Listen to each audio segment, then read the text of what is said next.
Cage एक लोहे का या इस तरह का मेटल का एक पीस है, जिस तरह की राउंड शेप है, ये इस तरह से केज होता है कंट्रोल वाल के अंदर। तो सवाल ये है कि कंट्रोल वाल के अंदर ये केज क्यों इस्तेमाल किया जाता है। तो ये केज इस्तेमाल इसलिए किया जाता है कि ये प्लग को गाइड करता है। इसका मतलब है कि प्लग इसके अंदर मूव करता है, यहाँ पे प्लग इसके अंदर मूव करता है, तो ये प्लग को प्रोसेस के प्रेशर से ऐसे या ऊपर नीचे नहीं होने देता। ऊपर नीचे तो कंट्रोल वाल उसको कंट्रोल करता है, लेकिन ये इस तरह से हिलने नहीं देता। ये प्लग को गाइड करता है, यहाँ प्लग इसके अंदर इस तरह से मूव करता है।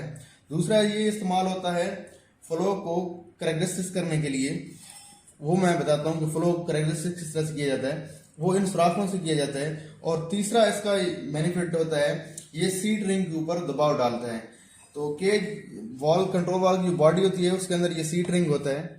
ये सीट रिंग इस तरह से नीचे रखा जाता है और इसके ऊपर इस तरह से केज रखा जाता है।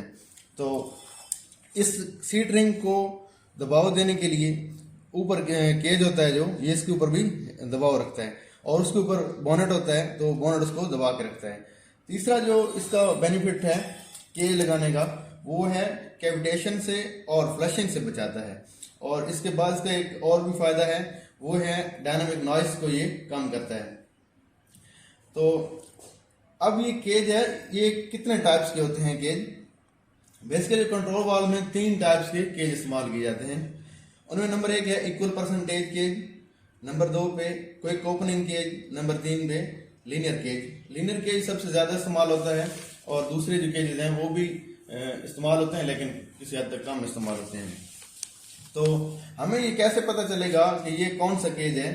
तो जैसा कि ये केज सामने नजर आ रहा है, इस तरह के जो यहाँ से हमें ये होल्स हैं, यहाँ से हमें नजर आए पता चलेगा कि ये कौन सा केज है।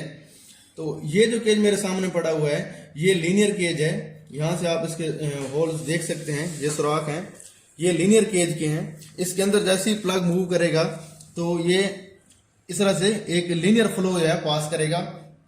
और इसके बाद ये दूसरा टाइप के केज का, ये जो केज मेरे पास पड़ा हुआ है, ये है इक्वल परसेंटेज केज। और यहां से इसके होल्स ये वाले हैं, ये यहां से नजर आ रहे हैं, जो यहां से हमें ये पता चलेगा कि अगर इस टाइप के इसमें होल हैं तो ये इक्वल परसेंटेज केज होगा।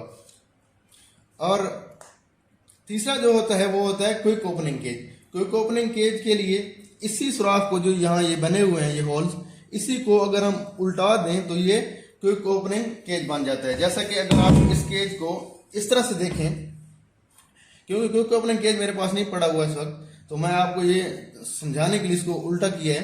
तो क्विक ओपनिंग केज है वो इस तरह से होल अगर होंगे, ये देखें इस तरह से सेम बिल्कुल इस तरह से अगर इसके होल हैं तो ये क्विक ओपनिंग केज होगी। और जो इक्वल परसेंटेज केज है, और इसमें अगर 30% वाल ओपन है तो फ्लो तकरीबन 8% होगा। और यही केज अगर क्विक ओपनिंग है तो 30% वाल ओपनिंग पर 62% फ्लो पास हो रहा होगा, यानी कि इतना ज्यादा फ्लो हो जाएगा।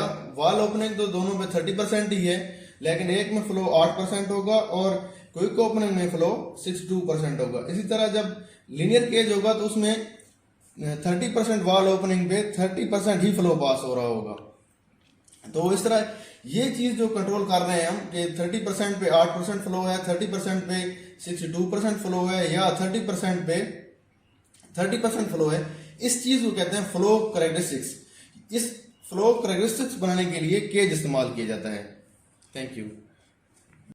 और एक बात जो अहम है वो बताता चलूं, वो ये है कि जो केज इस्तेमाल होता है वो सिर्फ ग्लोब वॉल में इस्तेमाल किया जाता है। गेट वॉल में, बटरफ्लाई वॉल में केज इस्तेमाल नहीं किया जाता। ये याद रखना कि केज सिर्फ ग्लोब वॉल में ही इस्तेमाल किया जाता है। Thank you for watching.